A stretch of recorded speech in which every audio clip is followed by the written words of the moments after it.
Assalamualaikum and good day everyone.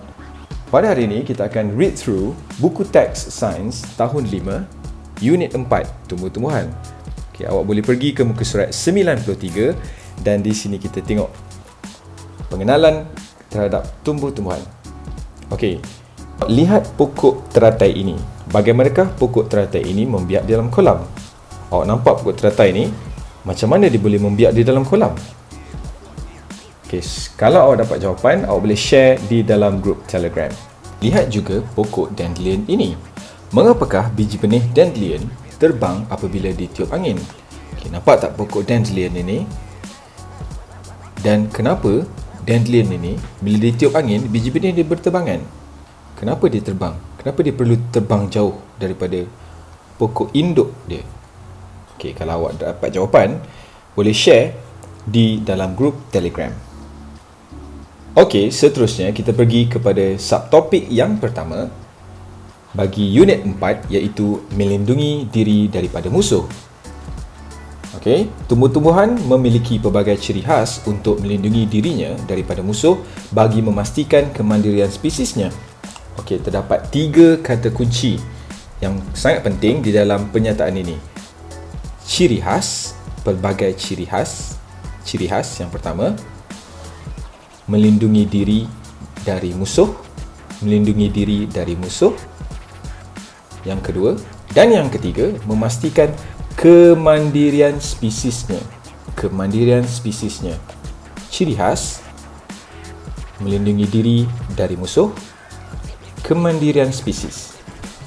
Okey, ciri khas, melindungi diri dari musuh, kemandirian spesies. 3 kata kunci yang sangat penting di dalam pernyataan ini. Bagaimanakah ciri-ciri khas ini dapat melindungi tumbuh-tumbuhan daripada diganggu oleh musuhnya? Okey, bagaimanakah ciri-ciri khas yang ada pada semua tumbuhan ini dapat melindungi diri tumbuh-tumbuhan tersebut daripada musuh-musuh seperti haiwan-haiwan dan sebagainya? Okey, mari kita lihat situasi Melia dan adiknya. Ada 2 orang, Melia dan adiknya ketika di kebun datuk mereka. Okey. Aduh, tajamnya duri buah durian ini. Hati-hati adik, duri tajam ini dapat memakan musuh yang memakannya. Okay, awak tengok apa yang adik Melia pegang ni. Ya, buah durian. Okey, apa ciri yang ada pada buah durian ini? Okey, buah durian ini mempunyai duri yang tajam. Sama juga seperti buah nanas. Okey. Buah durian dan buah nanas adalah contoh tumbuh-tumbuhan yang mempunyai duri yang tajam untuk melindungi diri mereka daripada musuh ataupun haiwan yang cuba untuk memakannya. Alright. Seterusnya kita tengok ciri yang seterusnya ialah mengeluarkan getah. Okey. Awak boleh baca dekat sini apakah dialog Melia dan datuknya. Okey, atuk apakah itu? Ini getah pokok nangka. Getah ini melekit untuk menghindarkan musuh daripada memakannya. Okey, contoh yang diberikan ialah pokok nangka. Okey, pokok nangka mengeluarkan getah sama juga seperti pokok betik. Okey, ini 2 contoh tumbuhan yang mengeluarkan getah. Okey, nanti awak boleh cari lagi dekat dalam Google apa pokok-pokok selain daripada 2 pokok ini yang mengeluarkan getah. Okey, seterusnya kita pergi ke muka surat 95. Gatalnya. Daun buluh yang berbulu halus menyebabkan rasa gatal. Jangan sentuh daun buluh tu, kata atuk Melia. Alright, kita tengok pokok buluh. Ada berbulu halus. Kalau siapa yang pernah pegang pokok buluh, mesti akan terasa gatal sebab orang panggil miang ataupun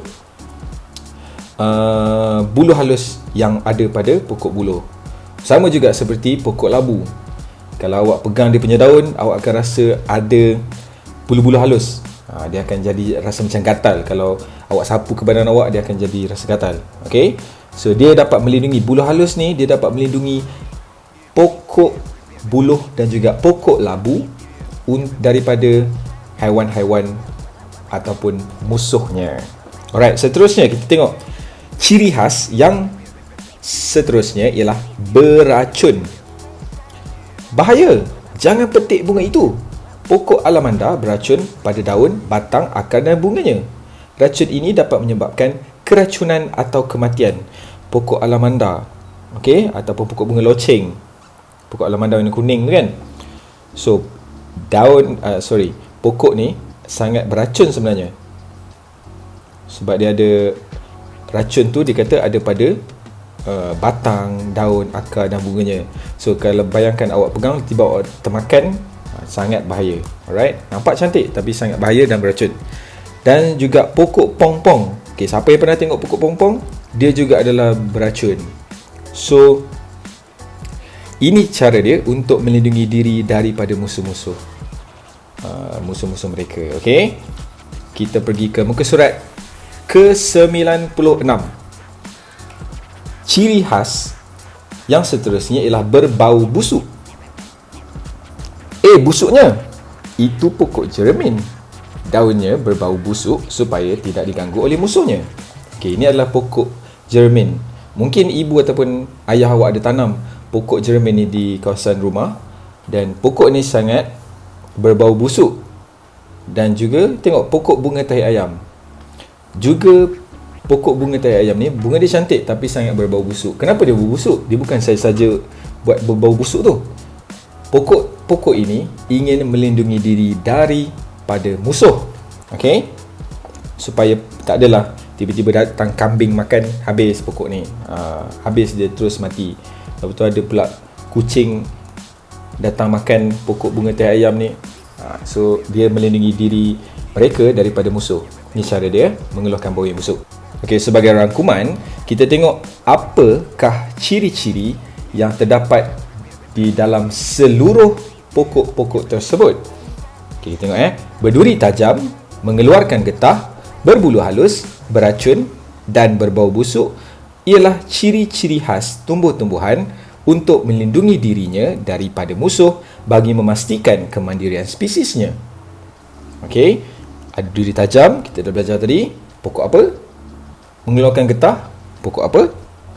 Berbulu halus, pokok apa? Beracun, pokok apa? Dan berbau busuk, pokok apa? Adalah ciri-ciri khas. Semua ni adalah ciri-ciri khas. Ada 1, 2, 3, 4, 5. Ada 5 ciri-ciri khas tumbuh-tumbuhan untuk melindungi dirinya daripada musuh bagi memastikan kemandirian spesiesnya. Okey, nyatakan ciri-ciri khas yang terdapat pada bunga pakma untuk melindungi diri daripada musuh. Ini adalah bunga pakma atau dikenali juga sebagai bunga Rafflesia. Alright, apakah ciri-ciri khas yang ada pada bunga Rafflesia ataupun bunga pakma ni? Awak boleh share jawapan awak di dalam grup Telegram. Okey. Untuk info sains, pokok jermin juga dikenali sebagai pokok penghalau nyamuk. Okey, pokok jermin yang awak dah belajar tadi juga dikenali sebagai pokok penghalau nyamuk sebenarnya. Okey, pokok ini biasanya ditanam di sekeliling rumah. Okey, siapa yang ada tanam pokok jermin ni, maksudnya ibu ataupun ayah awak tahu bahawa pokok ni sebenarnya digunakan untuk menghalau nyamuk. Okey, bau yang dibebaskan oleh daunnya tidak disukai oleh nyamuk. Okey, pokok jermin ni memang nyamuk tak suka. So, kalau nak tanam, boleh tanam di sekeliling rumah supaya rumah awak tak banyak nyamuk. Okey, itu saja untuk subtopik hari ini.